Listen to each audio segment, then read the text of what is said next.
ಮಂಡ್ಯ ವಿಶ್ವವಿದ್ಯಾನಿಲಯದಲ್ಲಿ ಪೋಷಕರ ನಮ್ಮ ಕನ್ನಡ ಪ್ರಾಧ್ಯಾಪಕರ ಅನುಮತಿ ಮೇರೆಗೆ ಏನು ಕಾರ್ಯಭಾರ ಅನ್ನೋ ಒಂದು ವರ್ಕ್ಲೋಡು ಇದರ ಸೀಮಿತವಾಗಿ 10 ಗಂಟೆ ಕೊಡ್ತೀನಿ ಅನ್ನೋದು ಒಂದು ನಿಯಮ ಇತ್ತು.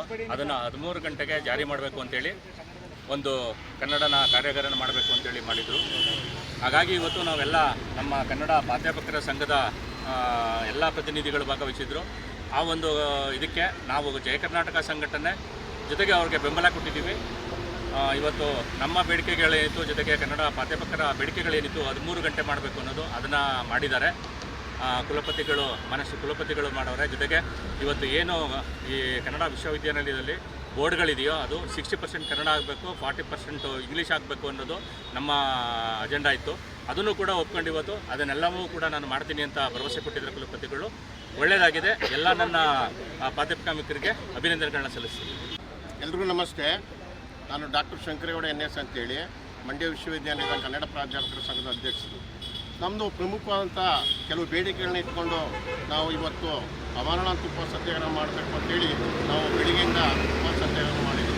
ನಮ್ಮ ಬೇಡಿಕೆ ಏನಿತ್ತಪ್ಪ ಅಂತಂದರೆ ಕನ್ನಡ ಕಾರ್ಯಭಾರ ಏನಿದೆ ಪದವಿ ಕಾಲೇಜುಗಳಿಗೆ, ಆ ಕನ್ನಡ ಕಾರ್ಯಭಾರವನ್ನು 10 ಗಂಟೆಗೆ ಇಳಿಸಿದ್ರು, 3 ಗಂಟೆ ಕಡಿಮೆ ಮಾಡಿದರು. ಈ 3 ಗಂಟೆ ಕಡಿಮೆ ಮಾಡಿದ್ದಂಥ ಕಾರಣದಿಂದ ವಿದ್ಯಾರ್ಥಿಗಳಿಗೆ ಭಾಳ ಸಮಸ್ಯೆ ಉಂಟಾಯಿತು. ವಿದ್ಯಾರ್ಥಿಗಳನ್ನು ಸರಿಯಾಗಿ ಕನ್ನಡವನ್ನು ಕಲಿಸಲಿಕ್ಕೆ ಸಾಧ್ಯ ಆಗ್ತಿರಲಿಲ್ಲ. ಭಾಳ ತೊಂದರೆ ಉಂಟಾಗಿತ್ತು. ಆ ವಿದ್ಯಾರ್ಥಿಗಳ ಹಿತದೃಷ್ಟಿಯಿಂದ ನಾವು ಇವತ್ತು ಈ ಚಳವಳಿ ನಂಬ್ಕೊಂಡದ್ದು. ಆ ಕಾರಣಕ್ಕೆ ಮಾನ್ಯ ಕುಲಪತಿಗಳು ಇಲ್ಲಿ ಬಂದು ನಮ್ಮನ್ನು ಖುದ್ದಾಗಿ ಭೇಟಿ ಮಾಡಿ ಇವತ್ತು ಸಂಜೆ 5 ಗಂಟೆ ಒಳಗೆ ಏನು 13 ಗಂಟೆ ನೀವು ಬೇಡಿಕೆ ಇಟ್ಟಿದ್ದೀರಿ, ಆ ಬೇಡಿಕೆಯನ್ನು ಈಡೇರಿಸ್ತೀವಿ ಅಂತೇಳಿ ನಮಗೆ ಭರವಸೆಯನ್ನು ನೀಡಿ ಇವತ್ತು 5 ಗಂಟೆ ಒಳಗೆ ಈಡೇರಿಸ್ತೀನಿ ಅಂತೇಳಿ ಹೇಳಿರುವಂಥದ್ದು. ಮತ್ತು ಹಿಂದಿನಿಂದ ಕೂಡ ಕನ್ನಡ ಹೋರಾಟ ನಡ್ಕೊಂಡು ಬಂದಿದೆ. ನಮ್ಮ ಸ್ನೇಹಿತರಿಗೆಲ್ಲ ಗೊತ್ತೇ ಇದೆ. ಕರ್ನಾಟಕ ರಾಜ್ಯದಲ್ಲಿ ಮೊಟ್ಟ ಮೊದಲು ಕನ್ನಡ ಕಿತ್ತಾಕಿದ್ದು ಮಂಡ್ಯ ಬಾಯ್ಸ್ ಕಾಲೇಜಿನಲ್ಲಿ, ಮಂಡ್ಯ ಆಟೋನಮಸ್ ಕಾಲೇಜಿನಲ್ಲಿ. ಆಗ ಬೃಹತ್ ಪ್ರಮಾಣದ ಹೋರಾಟ ನಡೀತು. ಅದೆಲ್ಲ ಮಿತ್ರರು ಗೊತ್ತು. ಆ ಹೋರಾಟ ಪರಿಣಾಮವಾಗಿ ಕರ್ನಾಟಕದ ಎಲ್ಲ ಕಾಲೇಜುಗಳಲ್ಲೂ ಕೂಡ ಕನ್ನಡ ಉಳ್ಕೊಳ್ತು. ಹೀಗೆ ನಮಗೆ ಅತ್ಯಂತ ನೋವು ಸಂಖ್ಯೆ ಅಂದರೆ ಪದೇ ನಾವು ಬೀದಿ ನಿಂತ್ಕೊಂಡು ಕನ್ನಡ ಪರ ಹೋರಾಟ ಮಾಡೋದಾದರೆ ಅತಿ ಹೆಚ್ಚು ಕನ್ನಡ ಮಾತನಾಡೋ ಜಿಲ್ಲೆನಲ್ಲಿ ಈಗ ಆಗೋದ್ರೆ ಬೇರೆ ಕಡೆ ಪರಿಸ್ಥಿತಿ ಇದೆ. ಅತ್ಯಂತ ದುಃಖದ ವಿಚಾರ. ಜೊತೆಗೆ ಏನು ಬೋರ್ಡ್ಗಳಿದೆ, ಆ ಬೋರ್ಡ್ಗಳೆಲ್ಲ ಯೋಗಣ್ಣವ್ರು ಹೇಳೋ ರೀತಿ 60% ಕನ್ನಡದಲ್ಲಿ ಇರಬೇಕು. ಈ ಕಾಲೇಜ್ ಮಾತ್ರವಲ್ಲ, ಇಡೀ ಪೂರ್ತಿ ಮಂಡ್ಯ ಜಿಲ್ಲೆಯ ಎಲ್ಲ ಕಾಲೇಜುಗಳಲ್ಲಿ, ಪದವಿ ಕಾಲೇಜುಗಳಲ್ಲಿ ಕನ್ನಡ ಜಾರಿ ಆಗಬೇಕು. ಕನ್ನಡದ ಪಠ್ಯ ಪುಸ್ತಕಗಳಿಲ್ಲ.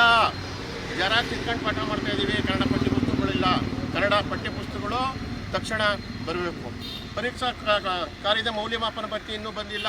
ಪರೀಕ್ಷಾ ಕಾರ್ಯ ಮಾಡಿರುವಂಥದ್ದು ಇನ್ನೂ ಕೆಲವೆಲ್ಲ ಬಂದಿಲ್ಲ. ಈ ಭತ್ಯೆಗಳೆಲ್ಲವನ್ನು ಕಾಲಕ್ಕೆ ಮಂಡ್ಯ ವಿಶ್ವವಿದ್ಯಾನಿಲಯ ನಮಗೆ ಕೊಡಿಸ್ಕೊಡ್ಬೇಕಾಗ್ತದೆ. ಹಾಗಾಗಿ ಇವತ್ತಿನ ಹೋರಾಟ ಭಾಳ ಶಾಂತಿಯುತವಾಗಿ ನಡೆದಿದೆ. ನಮ್ಮ ಹೋರಾಟಕ್ಕೆ ಜಯ ಸಿಕ್ಕಿದೆ. ಮುಂದೇನೂ ಕೂಡ ಕನ್ನಡಕ್ಕೆ ಏನಾದರೂ ತೊಂದರೆ ಆದರೆ ನಾವು ತೀವ್ರತರವಾದಂಥ ಹೋರಾಟವನ್ನು ಮಾಡಲಿಕ್ಕೆ ಸಿದ್ಧ ಇದ್ದೀವಿ ಹೇಳಿ ನನ್ನ ಮಾತು ಮುಗಿಸ್ತೀನಿ. ಅವರು ಹೇಳಿದಾಗೆ ಕನ್ನಡ ಆಡಳಿತದಲ್ಲಿ ಸಂಪೂರ್ಣವಾಗಿ ಕನ್ನಡೀಕರಣ ಆಗಿರುವಂಥದ್ದು 60% ಕನ್ನಡ ಇರಬೇಕು, ಇನ್ನುಳಿದು 40% ಅಂತ ನಾವೀಗ ಆ ರೀತಿಯೇ ನಾವು ಮಾಡ್ತಾಯಿದ್ದೀವಿ. ಅದು ಕೆಲವು ಬೋರ್ಡುಗಳಲ್ಲಿ ಇಂಗ್ಲೀಷ್ ಇದೆ ಅಂತ ಹೇಳಿದ್ರು.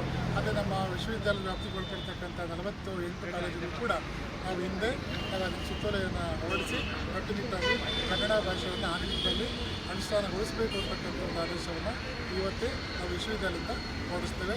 ಕನ್ನಡವನ್ನು ಬೆಳೆಸ್ತಕ್ಕಂಥ ಜವಾಬ್ದಾರಿ ನಮ್ಮದು ಕೂಡ ಆಗಿದೆ.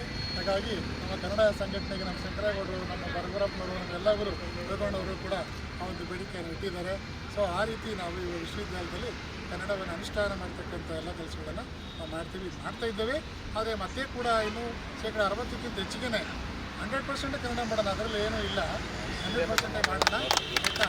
ಆದರೆ ಈಗ ಬೇರೆ ಬೇರೆ ರಾಜ್ಯದವರು ಮತ್ತು ಬೇರೆ ದೇಶದವರು ನಮ್ಮ ವಿಶ್ವವಿದ್ಯಾಲಯಕ್ಕೆ ಬರ್ತಾ ಇರೋದ್ರಿಂದ ಇಂಗ್ಲೀಷ್ ಕೂಡ ಸ್ವಲ್ಪ ಬೇಕಾಗುತ್ತೆ. ಎಲ್ಲೆಲ್ಲಿ ಸಾಧ್ಯವೋ ಅಲ್ಲಿ ಇಂಗ್ಲೀಷ್ ಕನ್ನಡ ಕಲಿಸ್ಬೋದು ಸರ್. ಹೌದೌದು. ಪುರುಷೋತ್ತಮ ಬಿಳಿನಲ್ಲಿ ಅವ್ರು ಮಾಡ್ತಾ ಇದ್ದಾರೆ. ಅದು ಈಗ 30ನೇ ತಾರೀಕು ಇಂಟರ್ನ್ಯಾಷನಲ್ ಕಾನ್ಫರೆನ್ಸ್ ಇದೆ. ನಮಗೊಂದು 5-6 ದೇಶದಿಂದ ಜನ ಬರ್ತಾ ಇದ್ದಾರೆ. ಸೊ ಅವರು ವಿಶ್ವವಿದ್ಯಾಲಯ ಮಂಡ್ಯ ಯೂನಿವರ್ಸಿಟಿ ಗೊತ್ತಾಗಬೇಕಲ್ವಾ.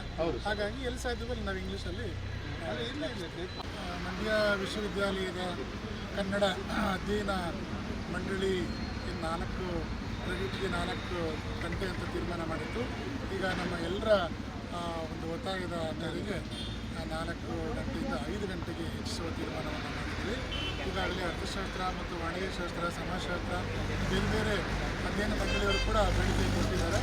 ಇದಕ್ಕೆ ಉಪನ್ಯಾಸಕರಿಗೆ ಅನುಕೂಲ ಆಗುವ ನಿಟ್ಟಿನಲ್ಲಿ 4 ಗಂಟೆಯಿಂದ 5 ಗಂಟೆಗೆ ಹೆಚ್ಚಿಸಿ ಇಂದು ಸಂಜೆ ಆದೇಶವನ್ನು ಹೊರಡಿಸ್ತೇವೆ. ಬನ್ರಿ